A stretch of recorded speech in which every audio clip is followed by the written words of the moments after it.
अमरावती शहरातील रहाटगाव परिसरातील राष्ट्रीय महामार्गालगत असलेल्या SA बार समोर शुक्रवारी मध्यरात्री मित्राकडूनच एका मित्राची निर्घृण हत्या झाल्याची धक्कादायक घटना समोर आली आहे। या घटनेनं परिसरात खळबळ उडाली आहे। मिळालेल्या माहितीनुसार मृत राजेश उर्फ हिप्पी टहलराम सुंदरांनी वयवर्ष 54 राहणार रामपुरी कॅम्प आणि त्याचे मित्र यांनी SA बारमध्ये एकत्र दारू प्यायली।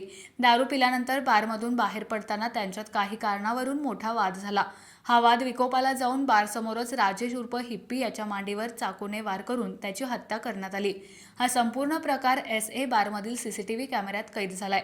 घटनेची माहिती मिळताच शुक्रवारी मध्यरात्री नांदगाव पेठ पोलीस निरीक्षक दिनेश दहातोंडे आणि त्यांच्या पथकाने तात्काळ घटनास्थळी धाव घेतली।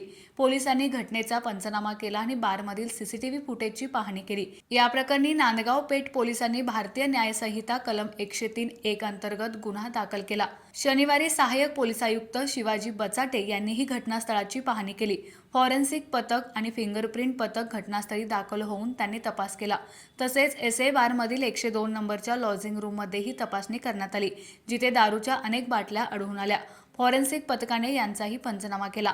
या प्रकरणात शहर गुन्हे शाखा युनिट 1 च्या पथकाने दोघांना चौकशीसाठी ताब्यात घेतला आहे।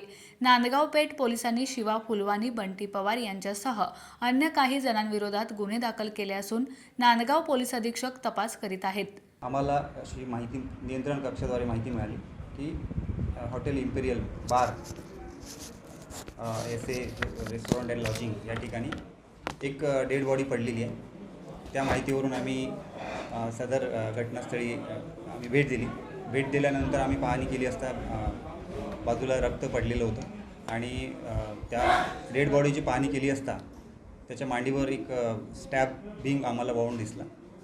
मग त्या अनुषंगाने आम्ही वरिष्ठांना माहिती दिली, नियंत्रण कक्षाला माहिती दिली आणि सदर ठिकाणी आम्ही फॉरेन्सिक टीम बोलवली आणि फिंगरप्रिंट एक्सपर्ट शॉन या ठिकाणी बोलवले आणि बाजूला असलेल्या CCTVची पाहणी केली असता त्याच्यामध्ये 2 व्यक्ती येतात।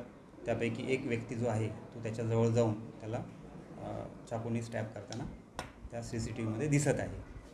तर त्या अनुषंगाने आम्ही नांदगाव पेठ पोलीस स्टेशन या ठिकाणी BNS कलम 103(1) आणि 3(5) याप्रमाणे खुनाचा गुन्हा आम्ही दाखल केला आहे। पुढील तपास यामध्ये सुरू आहे।